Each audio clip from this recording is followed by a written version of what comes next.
Bonjour à tous. Aujourd'hui, un autre petit ovni. Vous savez que je les aime bien.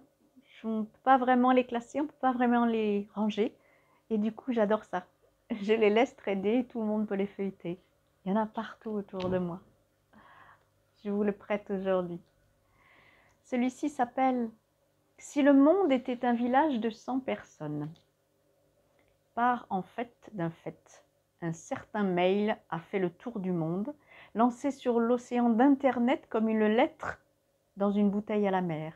Il a voyagé aux quatre coins de la planète, se modifiant et se transformant au gré des destinataires, pour ne livrer pourtant qu'un message unique. Et il est devenu un conte de notre époque, un conte d'Internet. Si le monde était un village de 100 personnes.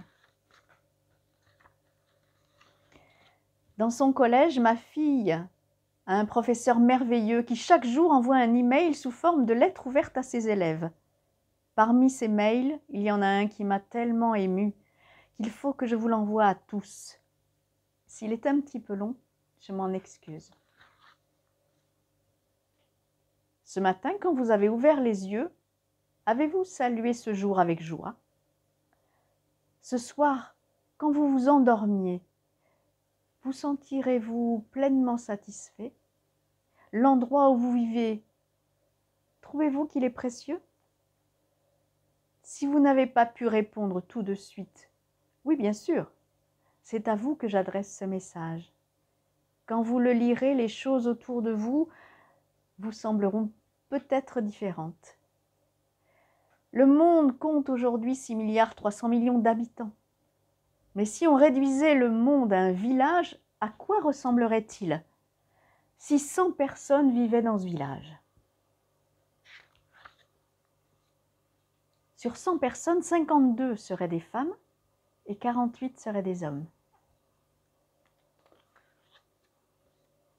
Sur 100 personnes, 30 seraient des enfants, 70 seraient des adultes et parmi eux, 7 seraient vieux. Sur 100 personnes, 90 seraient hétérosexuels et 10 seraient homosexuels. Et 70 seraient de couleur et 30 seraient blancs. Sur 100 personnes, 61 seraient asiatiques, 13 africaines, 13 de l'Amérique du Nord et du Sud, 12 européens et 1 de la zone du Pacifique Sud. Sur 100 personnes, 33 seraient chrétiens, 19 seraient musulmans, 13 hindouistes, 6 bouddhistes, 5 croiraient que les arbres, les pierres, la nature tout entière a une âme, 24 seraient adeptes d'autres religions ou ne croiraient en aucune. Sur 100 personnes, 17 parleraient chinois, 9 anglais, 8 hindi ou ourdou, 6 espagnol, 6 russes et 4 arabes, ce qui représenterait la moitié du village. L'autre moitié parlerait bengali, portugais, indonésien, japonais, allemand, français et d'autres langues.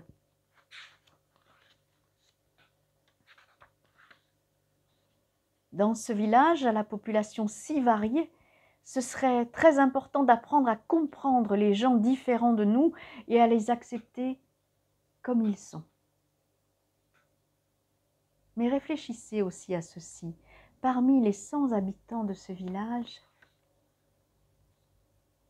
20 souffriraient de malnutrition, 1 mourrait de faim, tandis que 15 seraient trop gros.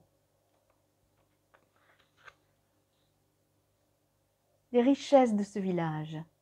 6 personnes en posséderaient plus de 59%, toutes des États-Unis d'Amérique. 74 en possèdent 39% et 20 se partageraient les 2% restants.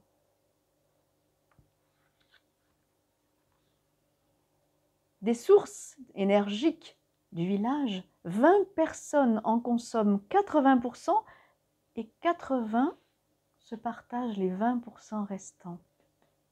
75 personnes ont des provisions de nourriture et un endroit pour les mettre à l'abri des intempéries, mais 25 n'ont rien de tout cela. 17 n'ont pas d'eau potable à boire. Si vous avez de l'argent déposé à la banque, de l'argent dans votre portefeuille ou quelques pièces de côté à la maison, vous faites partie des 8 personnes les plus riches. Si vous avez une voiture, alors vous faites partie des 7 personnes les plus riches. Parmi les habitants du village, 1 étudie à l'université, 2 possèdent des ordinateurs et 14 ne savent pas lire.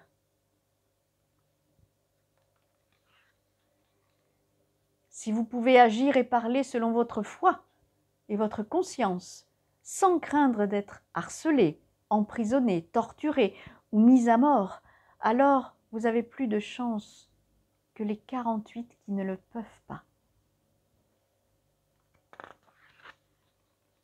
Si vous ne vivez pas dans la peur de mourir victime d'un bombardement ou d'une attaque militaire, du déclenchement d'une mine ou d'être violé ou kidnappé par un groupe armé, vous avez plus de chance que les 20 qui vivent dans cette peur.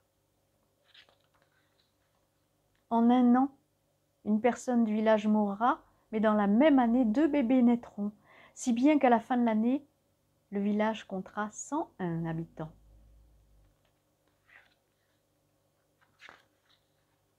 Si vous pouvez lire ce message, vous avez 3 raisons d'être heureux. D'abord parce que quelqu'un a pensé à vous et vous a envoyé ce message. Ensuite, parce que vous savez lire. Et enfin, et le plus important de tout, parce que vous êtes en vie. Quelqu'un a dit un jour, ce qu'on donne toujours nous revient. Alors chantez de tout cœur, dansez libre et léger, vivez de toute votre âme. Et quand vous aimez, aimez comme si vous n'aviez jamais été blessé, même si vous l'avez été. Et avant tout, aimez le fait que vous-même et tous les autres, vous vivez ici, dans ce village. Peut-être que si suffisamment d'entre nous apprenaient à aimer ce village, il serait encore temps de le sauver des violences qui le déchirent.